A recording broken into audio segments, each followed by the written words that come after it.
23শে June ঐতিহাসিক একটা দিন, পলাশী দিবস। 1757 সালের সেই দিনটাতে সুবে বাংলা যেটা ছিল আপনার বাংলা, বিহার, উড়িষ্যা মিলায়ে এই যে বিশাল নবাবী আমল ছিল, সেই নবাব সিরাজউদ্দৌলার খুবই দুর্ভাগ্যজনক পতন হয়েছে এবং যেটার জন্য এখানকার উচ্চ বর্ণের হিন্দু সম্প্রদায় যেমন জড়িত ছিল, নবাবের পরিবারের আত্মীয় স্বজনরা জড়িত ছিল, যারা ক্ষমতার মোহে আচ্ছন্ন হয়ে গিয়েছিলেন। আলিবর্দী খানের হাত থেকে ক্ষমতাটা এত ছোট একটা যুবরাজের কাছে যাবে, তার থেকে মীর জাফর আলী খান মনে করলেন যে আমি তো এখানকার সর্ববাহিনীর প্রধান, অতএব এটার জন্য তো আমিই সবচেয়ে যোগ্য। অতএব এই ক্ষমতার টানাপোড়েন, তারপরে হচ্ছে উচ্চবর্ণের হিন্দুদের সাথে দ্বন্দ্ব, মুসলমানদেরকে এলাকাচ্যুত করা, ক্ষমতাচ্যুত করা, এবং এর ভিতরে হচ্ছে আন্তর্জাতিক ক্ষমতার যে দ্বন্দ্ব রয়ে গেছে, পর্তুগিজ এবং ফ্রেঞ্চ কলোনির সাথে ব্রিটিশ কলোনির যে দ্বন্দ্ব, ইস্ট ইন্ডিয়া কোম্পানির এই জায়গাটাতে ব্যবসাটা কে করবে, কে নিয়ন্ত্রণ করবে, কলকাতা বন্দরের নিয়ন্ত্রণ কার থাকবে, ট্যাক্সেশন, জমিদারি, সব কিছু মিলায়। তার ফলশ্রুতিতে যেটা হয়েছে দিন শেষে যে সিরাজউদ্দৌলার অনেক বেশি পরিমাণ সোলজার, সেনাবাহিনী, অস্ত্র ভাণ্ডার সব কিছু থাকার পরেও যুদ্ধে সে দুঃখজনকভাবে পরাজিত হয়েছেন এবং শুধু পরাজিত হন নাই, তাকে জীবন দিতে হয়েছে এটার জন্য। যারা এই ক্ষমতার রাজনীতিতে ওনার বিরুদ্ধে দাঁড়িয়েছেন, ব্রিটিশদের হয়ে ষড়যন্ত্র করেছেন, দালালি করেছেন, তারাও কিন্তু খুব ভালো থাকেন নাই। মীর জাফর আলী খান যদিও তাকে অনেকেই ট্রেইটর বলতে নারাজ, হিস্টোরিয়ানরা অনেকেই তাকে বলেছেন তিনি সিম্পলি ক্ষমতার জন্য কাজটা করেছেন এবং তখনকার সময়ে সারা দুনিয়া ক্ষমতার নিয়ন্ত্রণ কাঠামো যে ব্যবস্থাপনাটা ছিল, সেই ব্যবস্থার ভিতরে এটাই ছিল ক্ষমতা অধিগ্রহণ করবার একমাত্র জায়গা। রাজ পরিবারের বাইরে যদি কেউ রাজা বাচ্চা হতে যেতেন, গণতন্ত্র ছিল না, ভোটাধিকার ছিল না, তাকে এভাবেই প্যালেস কনস্পিরেসি করে কাজগুলো করতে হতো। বাইরের ক্ষমতার বিভিন্ন যে ভরকেন্দ্র আছে সেগুলোকে কেন্দ্র করে সেটা করতে হতো। অতএব সেই জায়গায় এটা গুরুত্বপূর্ণ যে কেন সেই সময়টাতে মীর জাফর আলী খান এটা করেছেন। এবার আয়রনি হচ্ছে মীর জাফর আলী খানের বংশধর কিন্তু লম্বা সময় 150 বছরের উপরে কিন্তু এই বাংলা শাসনও করেছেন। কখনো কখনো বিভিন্ন অংশ ছোট হয়ে গেছে, বড় হয়ে গেছে, তারপরে হচ্ছে ব্রিটিশদের কাছে চলে গেছে, ব্রিটিশরা আবার তার জামাতাকে বসিয়েছে, আবার জামাতার কাছ থেকে ক্ষমতা কেড়ে নিয়েছে। এরকম অনেকগুলো ঘটনা, নাটকীয়তার মধ্য দিয়ে এই বংশধর কিন্তু লম্বা সময় এই দেশ শাসনও করেছেন। এই জন্য হিস্টোরিয়ানদের মধ্যে এই দ্বন্দ্ব আছে যে whether Mir Jafar Ali Khan was a traitor or not, না এটা সিম্পলি একটা ক্ষমতা কাঠামোর জায়গা ছিল। তো দেখেন যে 900+ সৈন্য, 1000 খানেকের ভিতরে সৈন্য ছিল, আর নবাব সিরাজউদ্দৌলার 3000-এর উপরে সৈন্য ছিল, এবং এই 1000 সোলজারের ভিতরে 250-300 ছিল মাত্র ব্রিটিশ হোয়াইট সোলজার ছিল, বাকিরা সবাই ছিল ইন্ডিয়ান মার্সেনারি, ভাড়ায় খাটে। অতএব সেই জায়গা থেকে একটা ঐতিহাসিক যে ক্ষমতার ভারসাম্য, এই ভারসাম্যের যে পতন হয়েছে, ভারসাম্য যে নষ্ট হয়ে গেছে, এরপরে যে ব্রিটিশ কলোনি আসছে, জমিনদারি সিস্টেম চালু হয়েছে, আমরা বাঙালি মুসলমান এবং বাঙালি নিম্নবর্ণের হিন্দুরা যে 2 ধাপের ঔপনিবেশিকতাবাদের কবলে পড়ে গেলাম, সাদা ইউরোপিয়ান কলোনাইজেশন এবং লোকাল হিন্দু ব্রাহ্মণ জমিনদারি সিস্টেম, এই 2 শ্রেণীর মধ্য দিয়ে যে রাষ্ট্র কাঠামো আমরা পেয়েছি, এই রাষ্ট্র কাঠামোর সবচেয়ে ট্র্যাজেডি হচ্ছে আওয়ামী লীগ নামক জিনিস।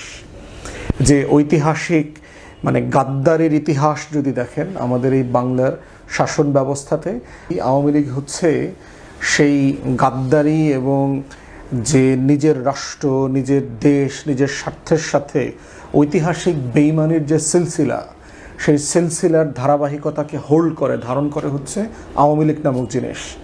এবং হিস্টোরিক্যাল ট্র্যাজেডি, কাকতালীয় ঘটনাটা কি জানেন? এই আওয়ামী লীগের জন্ম হচ্ছে পলাশী দিবসে, 23শে জুন। এই জন্য আজকের এই যে 24-এর গণ অভ্যুত্থানের যে পরাজিত শক্তি আওয়ামী ফ্যাসিবাদ, যে দিল্লির আধিপত্যবাদ, দিল্লির এজেন্সি, দিল্লির জাতীয় স্বার্থকে সে ক্যারি করে এখানে, কখনো আওয়ামী লীগ নামে, কখনো জাতীয় পার্টি নামে, এই গাদ্দারিপনার ইতিহাসের সাথে এই তারিখটা কেমন যেন মিলে গেছে। তো এখন কালকে যারা 5000 টাকা অথবা 10,000 টাকায় এক জেলা থেকে আরেক জেলাতে এসে মিছিল করার প্রস্তুতি নিচ্ছেন তাদেরকে একটু আয়নায় দেখে নেবেন যে আপনি গাদ্দারের জন্য কত টাকা মূল্য দিতে প্রস্তুত, কত টাকা মাসুল দিতে প্রস্তুত। ইতিমধ্যে যারা আওয়ামী লীগের হয়ে মিছিল মিটিং করছে, ধরা খাইছে পুলিশের কাছে, আমরা বিভিন্ন সময় বিভিন্ন সোর্স থেকে শুনেছি টাকা কিছু বাকিও আছে। 2,000 টাকা দিয়েছে, 3,000 টাকা দিয়েছে, মিছিল করা শেষ হলে আরও বিকাশে 2,000 টাকা দিবে, সেই 2,000 টাকা আবার বাকি আছে, এদের দালাল ধরে দিয়েছে, সেই দালাল আবার গাড়ি ভাড়ার টাকা দেয় নাই কারণ আরেক জেলা থেকে নিয়ে আসছে। এবং মিছিল মিটিংয়ের একটা ইন্টারেস্টিং খবর শুনলাম, সেটা হচ্ছে আওয়ামী লীগের এই বিশাল মিছিল মিটিং গোপালগঞ্জ ফরিদপুরে বেশি হচ্ছে, কিন্তু নাম দিচ্ছে ঢাকার অমুক, ঢাকার অমুক। একটা মিছিল দেখলাম লেখা বাড্ডায়, কিন্তু আমি পিছনের বড় বিল্ডিং দেখে বুঝতে পারলাম এটা আসলে ঢাকার যে সিটি কর্পোরেশনের বিল্ডিংটা, সেই নগর ভবনের সামনের বিল্ডিংয়ে প্রচুর গাছপালা আছে, বিল্ডিংটা দেখে চেনা যায়। অতএব এক এলাকার কথা বলছে, আর এক এলাকাতে মিছিল করছে, পুলিশকে হুমকি দিচ্ছে সামনে আগাবে না, কিছুক্ষণ পরে যখন পুলিশ ধরে উত্তম মধ্যম দিচ্ছে তখন আবার মাফ চাইছে। তো মাফ চাইলে ঠিক এই রকম ধোঁকাবাজির মিছিল 20, 30, 50 জনকে দিয়ে আপনারা আপনাদের নেত্রীকে ফিরায় নিয়ে আসবেন, এটা প্র্যাকটিক্যালি সম্ভব? কত টাকা ইনভেস্ট করবেন? এর বাইরে হলো যেটা দেখতে পাচ্ছি সেটা হচ্ছে অনলাইনে বট বাহিনীর পিছনে যে ইনভেস্টমেন্ট বিনিয়োগ করতেছে আওয়ামী লীগ, ব্যাপক পরিমাণ টাকা বিনিয়োগ করতেছে। মন্তব্য করলে টাকা, গালাগালি করলে টাকা, আমাদের পোস্টে এসে বাজে বাজে পোস্ট কার্ড করে করে পোস্ট করতেছে, বিশাল টাকা। একটা জিনিস মাথায় রাখবেন, এগুলো করে আপনাদের সিম্পলি হাসিনাকে ফিরায় নিয়ে আসার পথ সুগম হচ্ছে না, আপনাদের দেউলিয়াপনাত্ব উন্মুক্ত হচ্ছে। এই যে সম্প্রতি এখন আপনারা আওয়ামী হিন্দু লীগকে, আওয়ামী সংখ্যালঘু ব্যবসায়ীদেরকে নামাইছেন, চেতনা ব্যবসায়ীদেরকে, সংখ্যালঘু ব্যবসায়ীদেরকে নামাইছেন, কি হবে? মানে আপনারা কি মনে করতেছেন জনগণ এগুলো বুঝতে পারছে না? দেশের মানুষ এগুলো বুঝতে পারছে না? জনগণের এই নিশ্চুপতা, এই ভদ্রতাকে কোনোভাবে ছোট করে দেখার চেষ্টা করবেন না। বাংলাদেশ আগের জায়গাতে নাই, 24-এর আগের সেই ফ্যাসিবাদের আমলে ফিরে যাবে না। বাংলাদেশে প্রচণ্ড রকম একটা দেশপ্রেমিক জাতীয়তাবাদী জুলাইকে ধারণ করে একটা জেনারেশন তৈরি হয়েছে। এই জেনারেশন সংখ্যায় হিউজ এবং পাওয়ারফুল তাদের সাইজের কারণে। তারা, আমরা যেখানে দেখতে পাচ্ছি যে গণমাধ্যমে তথাকথিত বুদ্ধিজীবিতা এবং আমলাতন্ত্রের, সিভিল মিলিটারি ব্যুরোক্রেসির একটা অংশের ভিতরে এই আওয়ামী ফ্যাসিবাদকে লালন করা একটা জনগোষ্ঠী আছে, এবং এই জনগোষ্ঠী কিন্তু আইডেন্টিফাই করা হচ্ছে। আমরা রিসেন্টলিও দেখেছি বহু আমলাদেরকে কিন্তু আইডেন্টিফাই করা হচ্ছে যে কারা ভিতরে থেকে বাইরে থেকে প্রতিনিয়ত আওয়ামী লীগকে স্পেস দেওয়া, গণমাধ্যমে আওয়ামী লীগকে প্রাসঙ্গিক করে রাখা, আলোচনা টকশোতে লেখালেখিতে করে রাখা, তারপর হচ্ছে আওয়ামী লীগকে পুনর্বাসন করবার জন্য তদবির করা কোনো না কোনো ফর্মে। এইটা সিম্পলি ওয়ার্ক করতেছে না।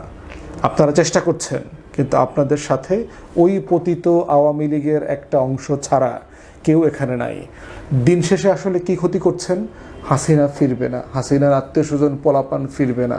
ওর 14 গোষ্ঠীর সে নিজে পালানোর আগে সবাইকে বইলা দেশ ছাড়া করছে, সবাইকে। হাসিনা তার নিজকে এবং তার নিজের আত্মীয় স্বজন পরিবারকে এই দল এবং এই দেশের থেকে বেশি ভালোবাসে, এটা মাথায় রেখেন। সে এবং তার বাপ সবাই কিন্তু একাধিকবার এই দেশ ছেড়ে পালাইছে, দল ছেড়ে পালাইছে শুধুমাত্র নিজের স্বার্থের জন্য। অতএব হিস্টোরিক্যালি এই পরিবারকে দিয়ে বাংলাদেশে আর কোনো রাজতান্ত্রিক রাজনীতি আসবে না ফিরে, এইটা বটম লাইন। এই জন্য যারা আওয়ামী লীগের হয়ে এখনো পর্যন্ত সেই উন্মত্ততার মধ্যে আছেন, সেই মাদকাসক্তের মধ্যে আছেন, আওয়ামী মাদক আর ফিরবে না। কালকের জন্য কিন্তু আবার সেনাবাহিনী নামানো হয়েছে 1 সপ্তাহের জন্য। বেশি নেশা করলে কিন্তু সেনাবাহিনী ধরে ফেলাইব। তো এই জন্য হচ্ছে খুব সাবধান থাকেন, আননেসেসারি উস্কানিতে যায়েন না। মনে করতেছেন বিএনপি আমরা আপনাকে স্পেস দিব, বিএনপি স্পেস দেবো, আর তারেক রহমান এখন চীন যাইতেছে। বুঝেন রাজনীতি কোথা থেকে কোথায় যাইতেছে। তো এই জন্য আমি দেশের সাধারণ মধ্যবিত্ত শিক্ষিত হিন্দুদেরকে বলবো, আপনারা ন্যায়ের পক্ষে থাকেন, আওয়ামী ফ্যাসিবাদের বয়ানে আর ঢুকিয়েন না। আপনাদের প্রচুর বাড়াবাড়ি কিন্তু দেশের মানুষ দেখে বিরক্ত হয়ে গেছে। আপনারা মাইর খাওয়ার আগ পর্যন্ত আওয়ামী লীগ দিল্লির দালালি করবেন, মাইর খাওয়ার পরে হিন্দু হয়ে যাবেন, সনাতনী হয়ে যাবেন, সংখ্যালঘু অধিকার নষ্ট হচ্ছে বলে সারা দুনিয়াতে চিৎকার চেঁচামেচি করবেন। Those days are over. এটা ওয়ার্ক করে নাই। এইটা গত 2 বছরে হিন্দু বৌদ্ধ খ্রিস্টান ঐক্য পরিষদের মিথ্যাচার আমরা এক্সপোজ করে দিয়েছি সারা দেশে। ইন্টারিম অ্যাডমিনিস্ট্রেশন রিপোর্ট করে করে এক্সপোজ করে দিয়েছে। অতএব আপনাদের এই দুষ্টামিগুলো চলবে না। আপনারা ন্যায্য নাগরিক অধিকারের জায়গায় থাকেন। আমরা সবাই সাংবিধানিক অধিকার দেওয়ার পক্ষে, যে যে অধিকারের প্রাপ্য। কিন্তু মাইরের আগ পর্যন্ত আওয়ামী লীগ, মাইরের আগ পর্যন্ত এত বড় মূর্তি হইল, সমস্যা কি? পলাশবাড়ির মূর্তির সমস্যা আছে তো? দেশের আইন কানুন মেনে করা হয়নি তো। গত ৪৫ দিনে প্রায় ৩০-এর মতো মসজিদ মাদ্রাসা বুলডোজ করে দিয়েছে বিজেপি ভারতের বিভিন্ন জায়গায়। আপনারা কয়টা হিন্দু প্রতিবাদ করছেন? কয়টা ব্যানার নিয়ে প্রেস ক্লাবের সামনে মুসলমানদের সাথে একাত্মতা সংহতি করতে আসছেন? হিন্দু বৌদ্ধ খ্রিস্টান ঐক্য পরিষদ কয়টা বক্তব্য দিয়েছে, কয়টা স্টেটমেন্ট দিয়েছে যে গত ১০-১২ বছরে যে হাজার হাজার মসজিদ, মাদ্রাসা, গির্জা এগুলো সব বুলডোজ করে দিয়েছে ভারতে? কয়টা কথা বলেছেন? কয়দিন পরপরই হচ্ছে আপনাদের বিভিন্ন দেবদেবীতার জন্মস্থান খুঁজে পাওয়া যায় মসজিদের নিচে, অন্য কোথাও পাওয়া যায় না কেন? এত বড় দেশ, এত খালি মাটি, এত খালি জমি আছে, মসজিদের নিচে পাওয়া যায় কেন? এই অখণ্ড ভারতের যে ফ্যাসিবাদ আছে, এই ফ্যাসিবাদ থেকে বাংলাদেশের হিন্দুদেরকে বের হয়ে আসতে হবে। দয়া করে আপনারা সাধারণ হিন্দুদেরকে বিপদে ফেলিয়েন না।